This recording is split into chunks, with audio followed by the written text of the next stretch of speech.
Hello and welcome to the Rev It Up podcast, helping entrepreneurs fill up their tanks, crank up the RPMs, and put the pedal to the metal until they cross that finish line.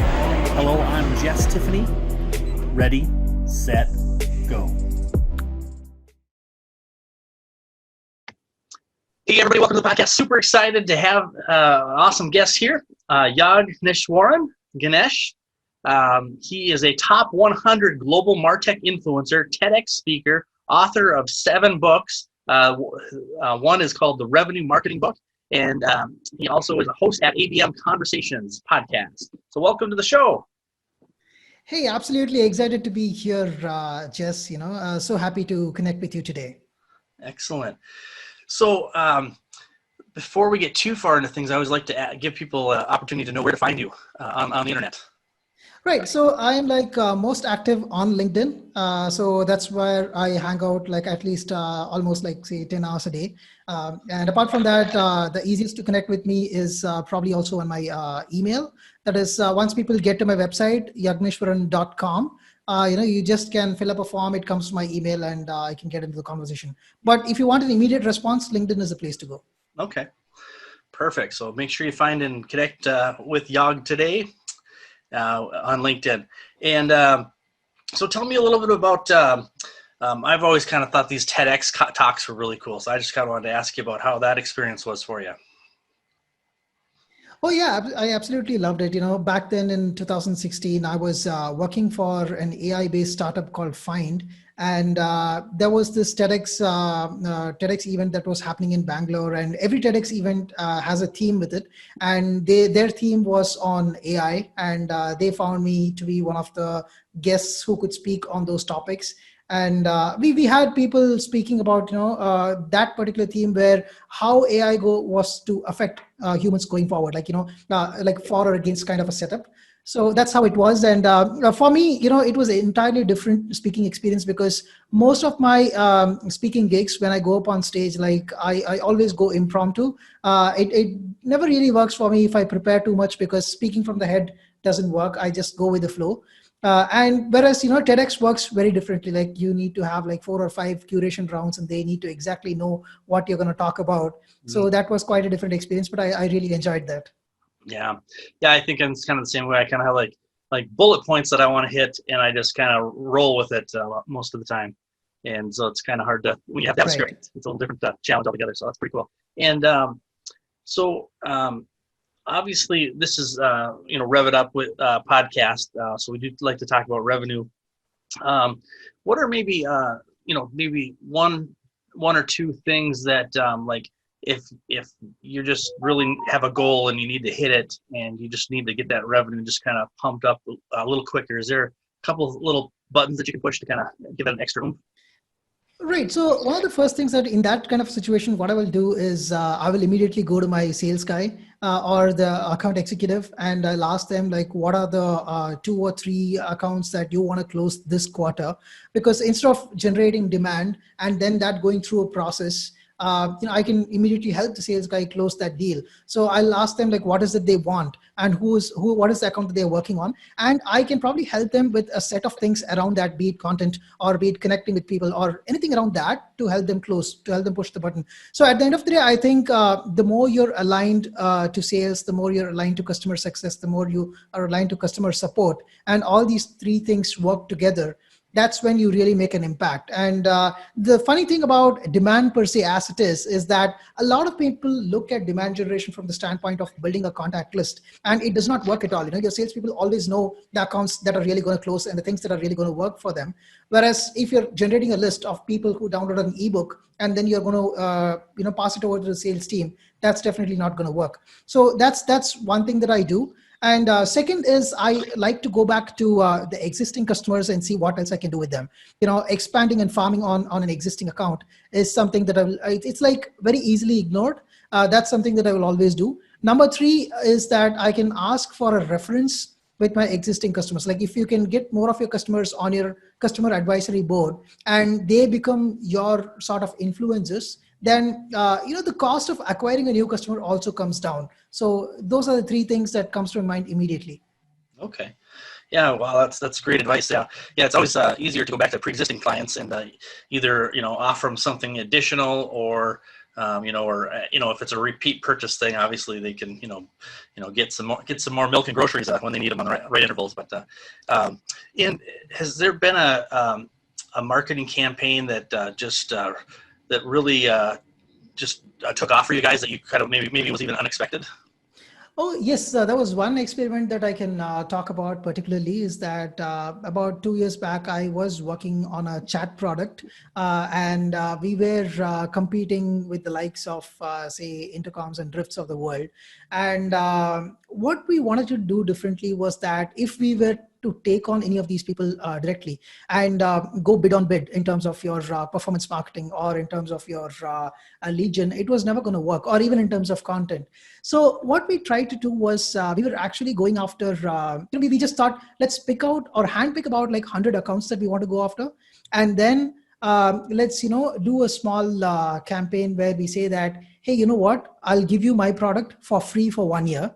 And this is where we are different. This is where we have a different set of features which might solve your problem, which your current product does not. And if that makes sense, give us a whirl. And secondly, we are also happy to walk through a demo and solve any of your questions that you might have.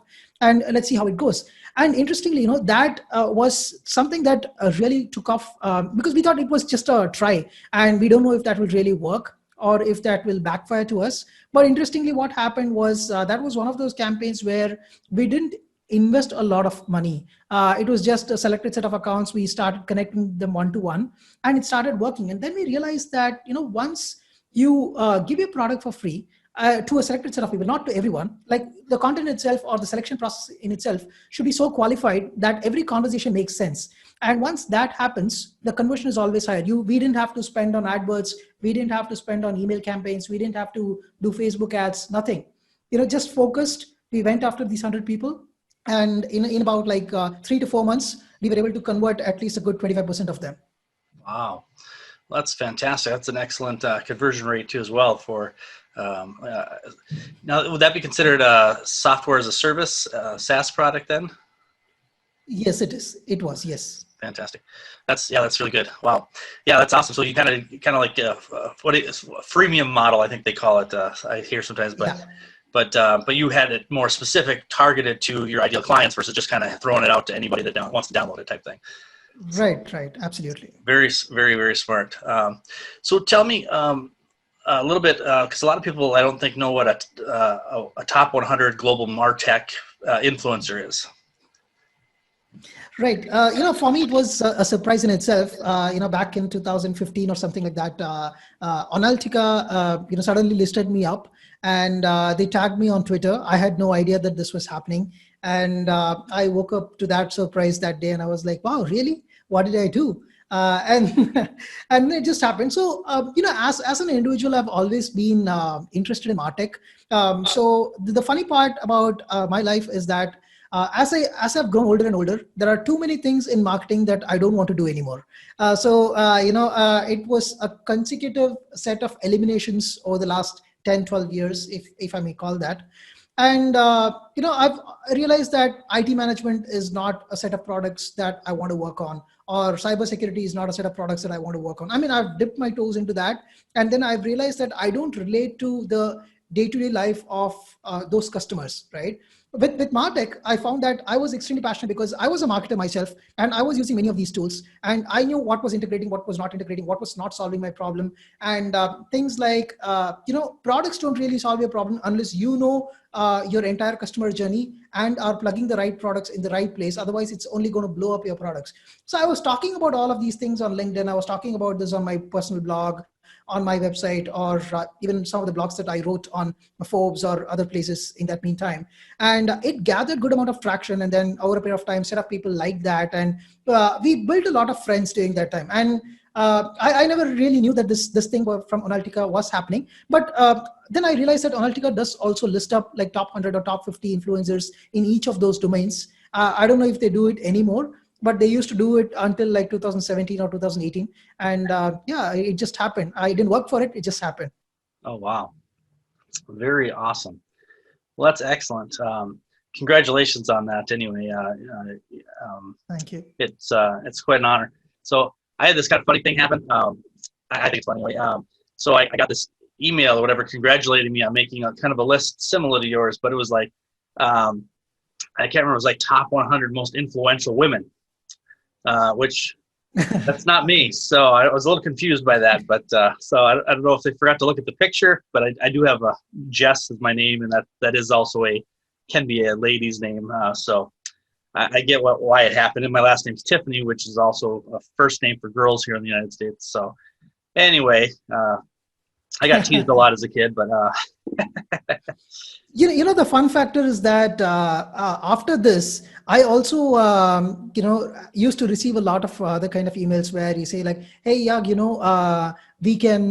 are going to award you the top marketer in the whole of Asia, or the whole of US, and this thing, you have to pay me so much. And I was like, no, I'm not into that business. Yeah, so no, that also happens. No, yeah, I definitely wouldn't pay for yeah, I've seen those too. Yeah, it's kind of crazy. All kinds of shysters out there trying to take money. I don't know if I don't even know what that word means, but that's what people used to say when I was growing up. Somebody that tries to trick you. I don't know. Hey everybody, Jess here. What if I could help your company find over $100,000 in hidden revenue streams in less than an hour without spending an extra dime on advertising or marketing? Reach out to me at cardzap.thebumpcard.me. Check out the video on 5 steps to profit, and also reach out and we can have a conversation. Thank you. Well, very cool. So tell us a little bit about the current stuff you're working on. It sounded kind of interesting with was it Primati, I think it's called. Right. So at Primati, it's been a fantastic 1.5 years now with them, and I work for a business unit called Rev Marketing, which is again into MarTech, and I work on a couple of products. One is into chatbots, and the other is into content recommendation. So it's been a funny ride where we've launched 2 products in the span of 1 year. Things did slow down between March to June, but things are picking up again. But it's been an amazing ride. We get to do a lot of experiments. And the fun part about the different business units at Primati is that each of them work like a startup on its own. And I've always been a startup guy. I don't like to work in a big process-oriented place. I'm not a process guy. I love to thrive in a little bit of chaos where you just tell me that, hey, you know what, this is what we're looking to accomplish. And then I take it up. I don't love to get into meetings every now and then. I do my stuff and then I say, hey, you know what, this is done. Let me know what you feel about it. I mean, there are interactions that go on in between. There are strategic aspects, and then there are pivoting that happens from time to time. But at the end of the day, one thing that has happened because of COVID is that the too many meetings have actually cut down, and we get on Zoom calls only when really needed. So that's been a blessing in disguise. Yeah, well, there's always a couple little pluses that sometimes happen during crisis, it seems like, but so that's interesting. Well, the trick is then how do you capture those good things that you do discover, and then apply that when the crisis is gone. So that'll be interesting to see how people readjust to when things finally get back to somewhat normal. Right. That the thing about that is, I've also believed, even before COVID, right? So I've always believed that the future was going to be, or is going to be more and more into gig economy, where I think we are going to be getting into a phase where probably we'll get 3 or 4 emails every day in the morning that assigns us a specific set of work, and we will pick it up based on our taste, and we'll deliver it, and we'll spend rest of the time for ourselves. I really don't believe that as people we should be renting our time to make money. We should actually be doing things that we are absolutely interested in, and then devote the rest of the time in things that gives us a lot of passion. For me, it could be meditation, it could be spending time with the kids, things like that. All right. So by the way, how many kids you got? I'm kind of curious. Yeah, I have 2 kids. My son is 7 and my daughter is 4. So, it's quite a handful at home. It also is fun, but yeah, it's also getting difficult to manage during these times because they're also having this online classes, but it's quite fun. Yeah. No, I got 4 upstairs above me here, and sometimes it sounds like a herd of elephants went through the room. So I have to pre-warn them that I'm on a Zoom call. So.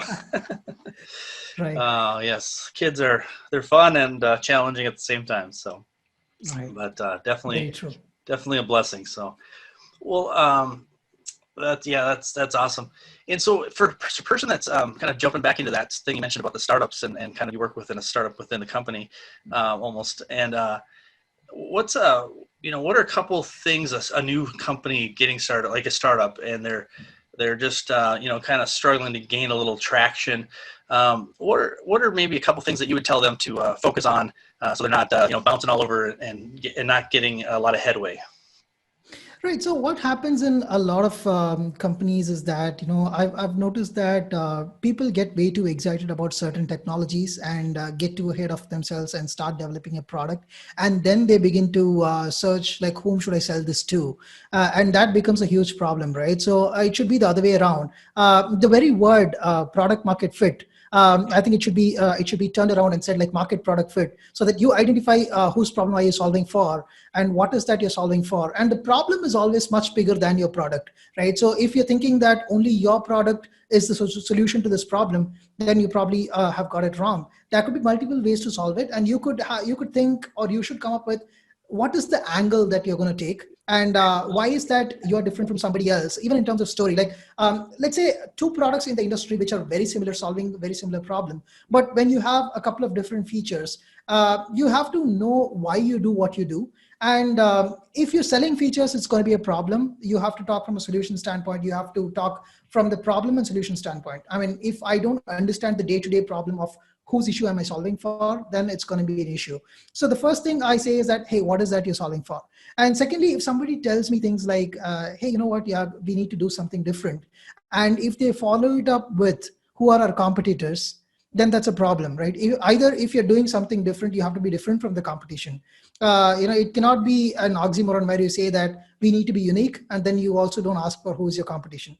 I mean, you need to identify this space where your competition is, and then you need to build something unique on top of that, and then go into that. So you look at your market, and then you decide your problem, and then you look for what is the solution, what is the angle, you go in that direction. Then plan your entire GTM out. You say like, how do I go about this? What are the levers that I'm going to pull? And one of the key aspects with revenue marketing is also that you don't bet on too many channels at one time. The best thing at a startup is that you don't have to measure 10 different things. You just need to measure one or two things that is mission critical to you, and just work around those aspects. So that's where I would start. And I would say that in your GTM, say, what are the channels? Instead of betting on LinkedIn or on Google AdWords or on Facebook or on email, I would rather run a small experiment. I'll bet equally on like 4 or 5 channels, and then look at the data and say that, hey, you know what? For me, Google AdWords is working, and then email is working. These are the 2 top things that are giving me maximum response. Then I'll do that. Maybe I'll also do a side experiment where I'll definitely do a product hunt. I'll probably reach out to guys on AppSumo and see if I can do a deal with them. I mean, those distribution channels will definitely happen. But if I have to bet on a couple of channels, it has to, you have to look back and connect the dots and see how it has worked in the past. Okay, very, very cool.